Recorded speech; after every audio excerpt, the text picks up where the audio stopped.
Happy 2025, everyone! Today we're going to be taking a look at A Bug's Life for PlayStation 1. Specifically, we're going to look for some weird issue that I recall having in my childhood playing this game. Before we get started though, like many other games of this time, if you just idle on the screen, a demo will start playing. Now, this particular demo is weird, because at this point right here, where you hit the mosquito, the player is just kind of going all over the place, hitting walls, bumping into enemies, and nonsensically throwing the berries against this out-of-bounds area.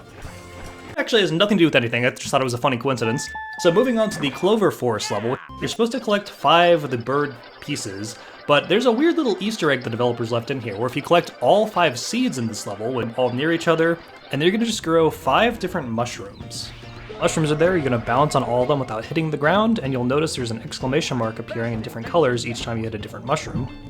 And then suddenly Flick just yeets into the air. Brings you to bonus level, and that just completely nukes your progress in the other level, by the way. And all it is, it just seems kind of like a debug level. It just has all the plants in the game.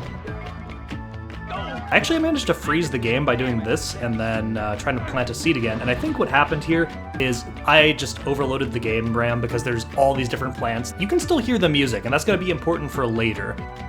After resetting and trying again, this time much cleaner execution, Flick once again yeeting off into the sky. I didn't have any issues. Not crack open every seed here, and just clear the stage to show you what's supposed to happen. So there's like a weird exclamation mark, that's actually the goal marker, which is not used anywhere else in the game besides these weird bonus debug level things. So you're supposed to grab that, and then it actually unlocks a bonus clip. So they did intend you to find this, I suppose. Maybe there was some secret in the manual, or you had to call the cheat hotline because that was a thing apparently back in the day. So where does my weird memory come into all of this? We are looking at it. Well, close enough anyway. So what's happening here is the models on the screen and the textures, everything is just messed up. There's also stutters and drops, obviously with the vertexes exploding all over the screen, that makes sense. Unfortunately, I did not actually capture the footage of when this reoccurred because I had no idea I'd be making this video, but basically the part where you're jumping on the mushrooms, what happened right before this is I hit the mushrooms and it blasted Flick off, but he hit the ceiling and it ended up rotating him 90 degrees. His model spread apart, so all the bones kind of glitched out, some sort of float error most likely, and when that happened then the screen kind of freaked out and then it dropped you into this level and now we got this state going on here. What's interesting to me is the longer you stay in the state, the weirder the visuals get, so just for a second they returned to gray. Now all the rendering's all messed up. Now my first thought was, oh, this must be an emulator issue. So I reached out to someone who works on DuckStation, and they told me, no, this was actually had nothing to do with the emulator, this is something that the game was doing by itself.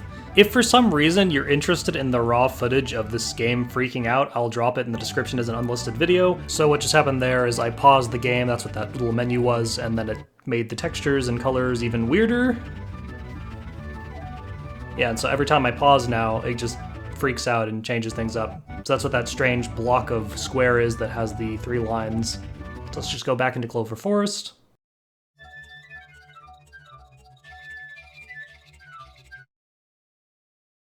This is indeed the exact scene I remember seeing as a kid, where the game is all messed up on a random level and then it froze. Let's end this video with a Shadow the Hedgehog related funny. If you quit the game while using Chaos Control and Glyphic Canyon just before you hit the goal ring, but it's a very specific point, you'll actually get a white fade screen. And once that happens, Geometry and Collision will no longer load for the next stage. I hope you've all had a good 2024, and I look forward to hopefully wrapping up the 2-player Shadow the Hedgehog and 2-player Reloaded variants completely this year. A new project is in the works, and I hope you'll stick around to see what that is. It seems the subtitles also don't load in this state. Doomseye isn't speaking. Bye!